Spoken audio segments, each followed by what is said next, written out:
ભરૂચ જિલ્લામાં ભૂમિપુત્ર અમૃત મહોત્સવની ઉજવણી અંગે બેઠક યોજાઈ।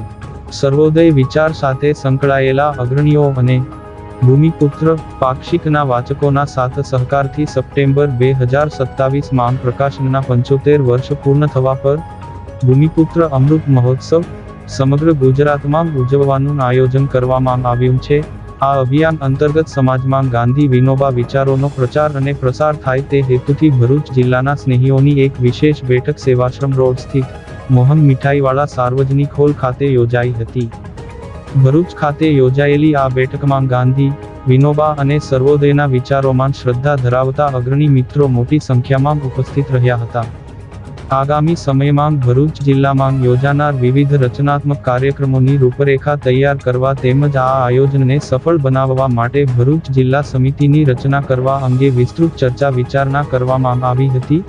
આ સંગઠનાત્મક બેઠકમાં ભૂમિપુત્રના સંપાદક સ્વાતિબેન, પ્રયાસ સંસ્થાના સંચાલક મહેન્દ્રભાઈ ભટ્ટ, અગ્રણીઓ યોગેશ જોશી અને જગદીશ દેસાઈ ઉપસ્થિત રહી માર્ગદર્શન પૂરું પાડ્યું હતું। ભરૂચ જિલ્લામાં આ અમૃત મહોત્સવના માધ્યમથી સર્વોદય વિચારોને જન સુધી પહોંચાડવા માટે ઉત્સાહપૂર્વક આયોજન હાથ ધરવામાં આવી રહ્યું છે।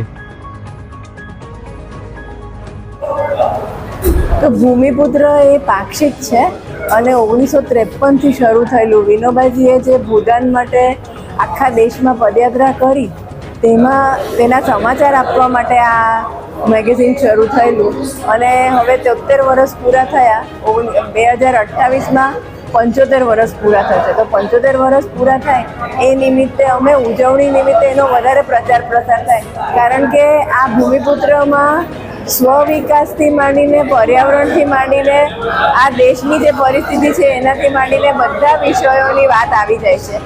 એવું ગુજરાતીમાં એમ કહીએ કે બહુ ઓછા મેગેઝિન હશે કે જે આટલા બધા વિષયો કવર કરતા હોય।